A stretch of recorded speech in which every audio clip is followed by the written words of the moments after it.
Assalamu alaikum. Shalom, hola, good afternoon, namaste, ni hao, bonjour. And I'm going to add more salutations because I want to welcome everyone in the space. Everyone is valuable. Every language is valuable. So my list may be getting longer. So I'm excited.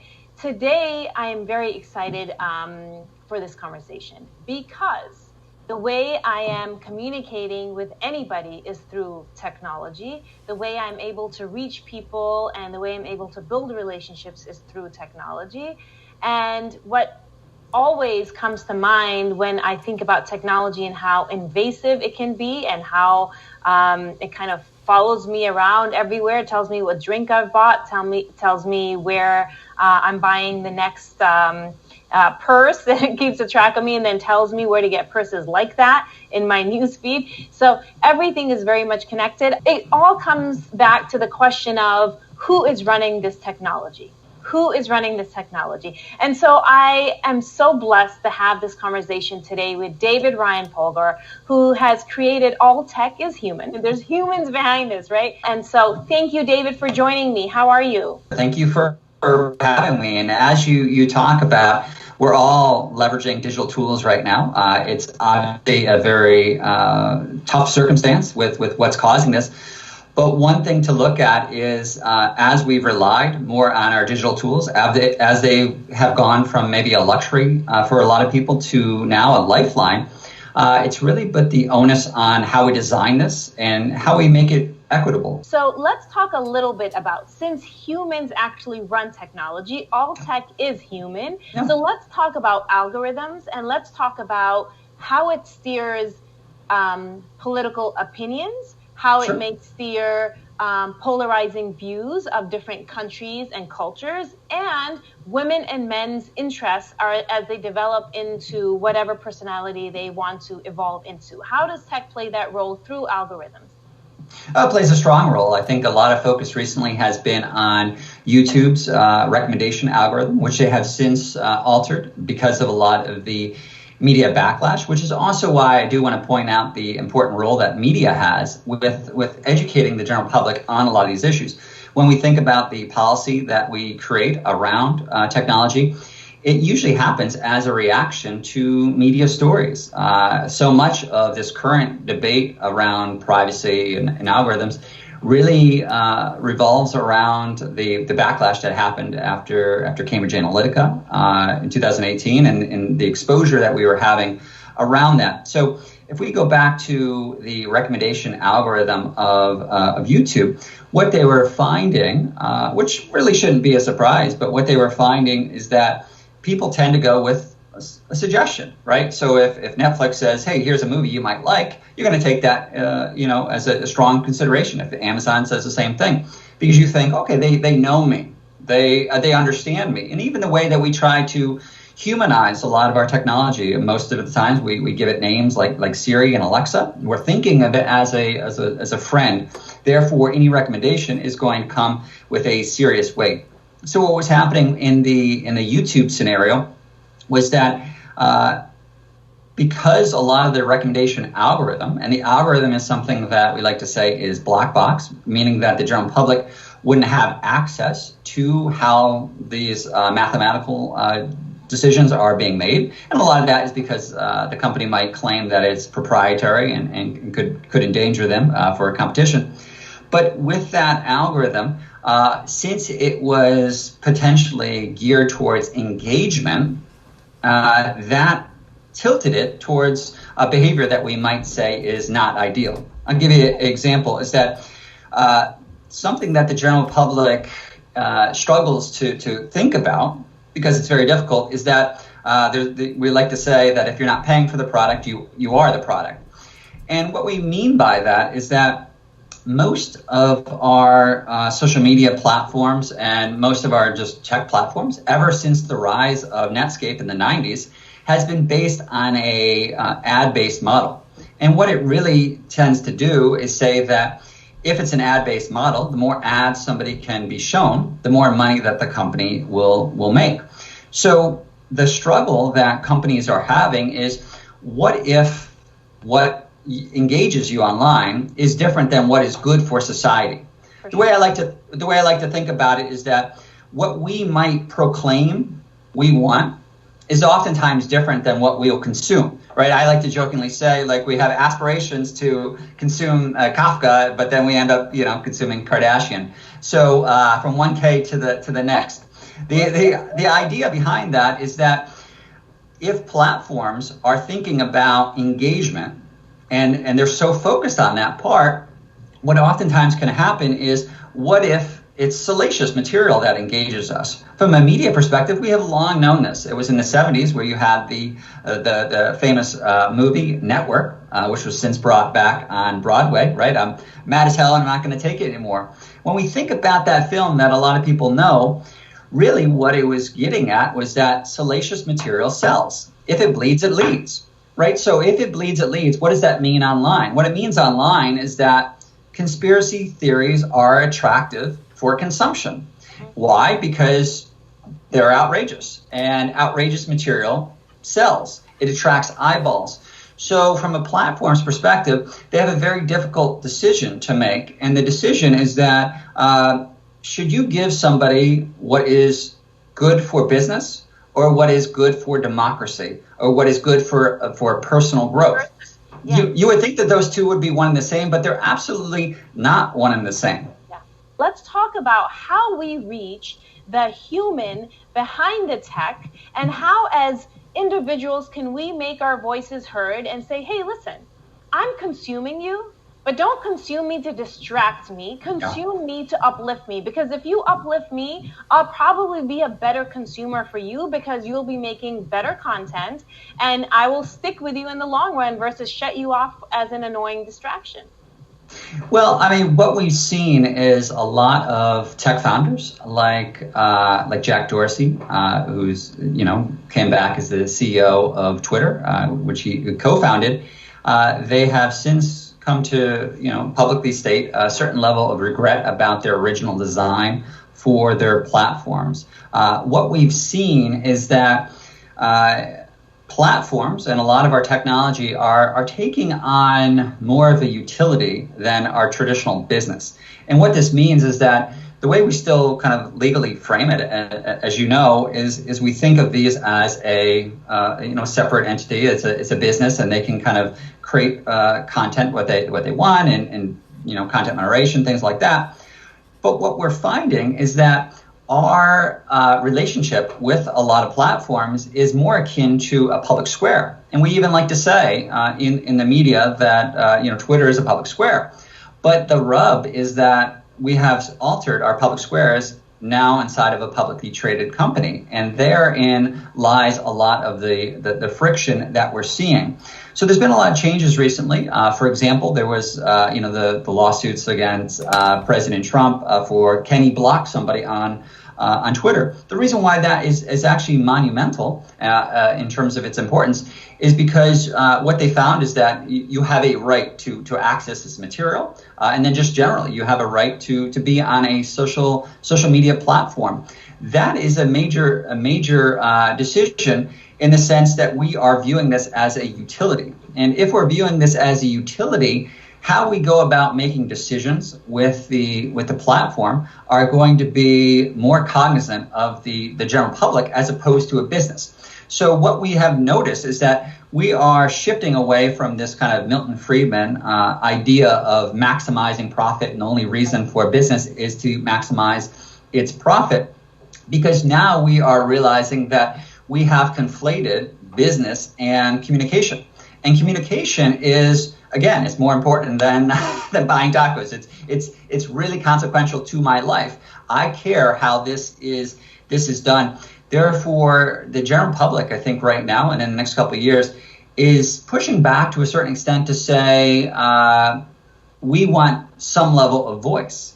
If my smartphone, if the social network is altering how I communicate with my friends, and it's altering how I get the news, which is forming my reality, then I deserve some say in the process. I jokingly, or maybe not jokingly, I like to say no application without representation, right? This is kind of a modern Tea Party that we need some level of of voice. We need some level of feeling like we have an impact. So with All Tech is Human, the organization that I run, the focus is on how can we increase this participation in the process. And that's what we've noticed. All the major social media platforms, all the major tech companies have started to alter to say, we need to incorporate more diverse voice, more oversight. We've seen that with Facebook's recent announcement with their oversight board. Twitch just announcing that they're having some type of content moderation. I also serve with TikTok in an advisory role for their content moderation. That's important because we need to challenge the status quo. We need to think about the severity of these decisions we make, because everything sounds simple on paper. For example, one of the things that we struggle with, as you point out, is recommendations with content, right? Or how we tackle misinformation, how we tackle hate speech. But it's not as simple as pressing a button. I wish it was. I wish there was a button that we could press and it would say, there's no hate speech online, right? But it's very similar to what we took in the United States from the Federalist Papers, that to kind of paraphrase, if men were angels, there would be no need for government. The way I like to think about it is that, likewise, if people were angels, so to speak, there would be no need for all this scrutiny and regulation around content, right? But we're not. We're not. We have bad actors. We have other motives. We have business interests that get in the way of the human interest. That's a big deal, and that's something that deserves this kind of multi-pronged approach to how we educate the general public, how we think of socially responsible companies, and how we can engage our policymakers. All three of those have a major part. Well, you're actually impacting all three areas, aren't you? Because you're having the conversation in your podcast when you're educating people. All Tech is Human actually talks about how you're bringing that reality to life in so many different ways. And third, which actually is I think very relevant right now in these political times, is how the algorithms divide people, right? Yeah. So I always feel like there is this issue of echo chambers. So how can you be challenged in your perspective on any policy issue in your society, and how you view the world, and how you view immigration, how you view the Muslim ban, all of these critical things that are tearing the country apart? How can you change your thoughts if everything you see in your algorithm says high five, high five, sure, high five, right? So what you have done with your digital citizenship project, which I really want to delve into, sure, how have you felt that you've used that to be able to really teach people how to use the digital age to become better citizens to counter that echo chamber? Well, what it really gets at is that all of us play a part. And I can't emphasize this enough, because I think this is an area that we have not focused on. So as you mentioned, my work really deals with all of these interplay, the intersecting parts. Basically, the way I frame it is, if we can educate the citizens more, and if we can have scrutiny from media, which then also educates the public and puts pressure on politicians to make smart regulation and policy, to have more socially responsible companies. The way I like to think about it is, we need everybody on board to realize that they play a part. And they don't realize this right now, because oftentimes, and I see it firsthand, somebody will come my way and to say, well, I have an opinion about this, but I'm not a tech person. Well, guess what? You don't need to be a tech person. Right now, the consequences of our smartphone and how it impacts the human condition, and the impact of social media companies on communication at large and how we form our reality, it is so great that it behooves us as a society to bring in the saints and the philosophers and the policymakers and the psychologists. We need everybody. And I think that is a part that we haven't fully grasped yet, is that, yes, we call it technology, but these are issues of equity. These are issues of power. These are issues of justice. Similar to the reckoning that we've seen with a lot of social media, it's very similar to how the food industry went over criticism of saying, well, people want to eat fatty food.